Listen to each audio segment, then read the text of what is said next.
Hi, Jordan and Lisa. It's Victoria Vasile. I was the mentor for Michael Williams, so this is my video for you guys. I really found a lot of fulfillment from this program.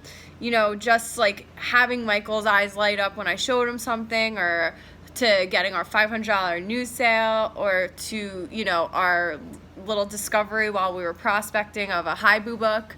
You know, seeing all those things and remembering like when I got my first new sale, and you know, when I first figured out, oh, let me try book bumping, and you know, let me try and figure out all these things as I stumble along. But being able to be there for Michael and to answer the phone when it rings and to talk to customers literally while he's sitting in the appointment, you know, I feel really proud that he is asking for help, and I feel proud that he's relying on me, sometimes even more than his manager, to help him out in situations and to say, what do I do here, what do I do there.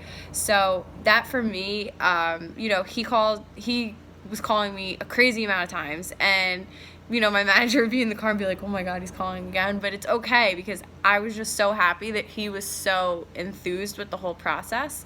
I was concerned when I first started this process that he wouldn't respect me because maybe I'm younger or a woman. And I was really glad to find out that he trusts me and he respects me a whole heck of a lot. You know, just teaching him everything that I know and the ways that I try to impress new clients and my existing clients, and I'm just happy that he has those tools and resources to use, you know, right out of the gate. And that's what he is. He's like a freaking racehorse ready to roll out of the gate. And that's my one gripe with him, is that he's just going so fast. How has this made me a more confident business advisor?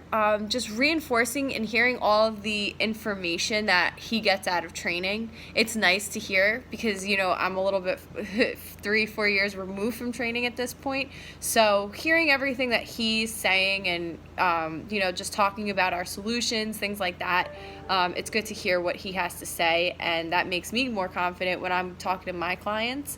Another thing that has boosted my confidence is that while we were, you know, out in the field together, he would actually say that I was his digital strategist and not the mentor, you know, just so people understand, like, he knows what he's doing, you know what I mean? And it's not like, oh, I'm, you know, a lesser of business advisor than she is. So, you know, I think that he respected me because I leveled the playing field. I said, you know, you don't have to call me your mentor in front of all of these new people. And it worked out good, because I do know a bunch of tricks and tips that my digital strategist taught me. So it always worked out having me out in the field with him. And I know that he will miss that. How has this made me a stronger leader? Well, I feel like it's definitely made me a stronger leader, because I hold myself accountable to the same standards that I would hold everybody else accountable to. And my manager has definitely given me a couple of more responsibilities with my teammates. And just as like a leader, you know, I'm not really leading anybody, but I guess if I'm considered a leader, that I guess Michael would be the person that I'm leading. And one thing is I will never leave that man behind, ever. Like, he calls me, I answer the phone. Like, he has a question, I'll make sure to get an answer.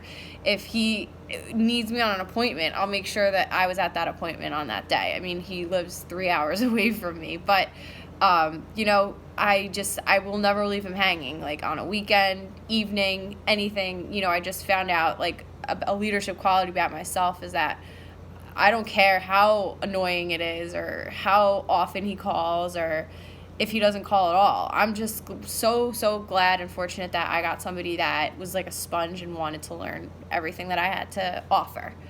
How did I learn anything about myself, or anything I didn't know before?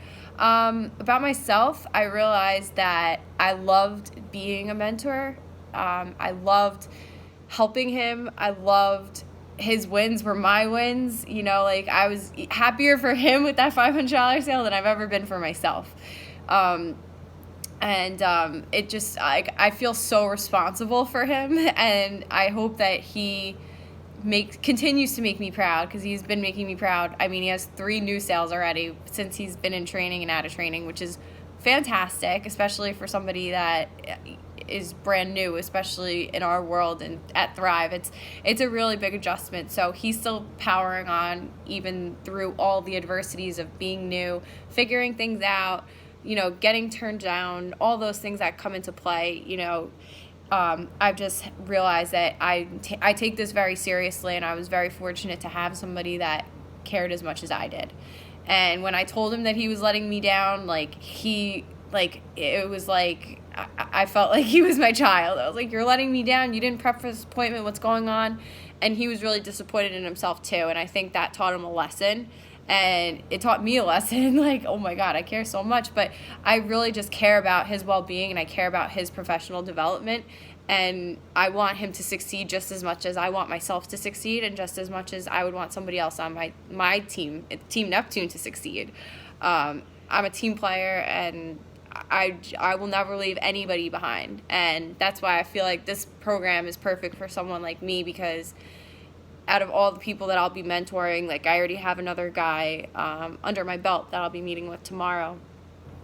Like, I just, like, and he's a bigger problem. I would say not a problem, but he's different than Michael because he's been a veteran in this business for 11 years now, and his attitude might not be the attitude of some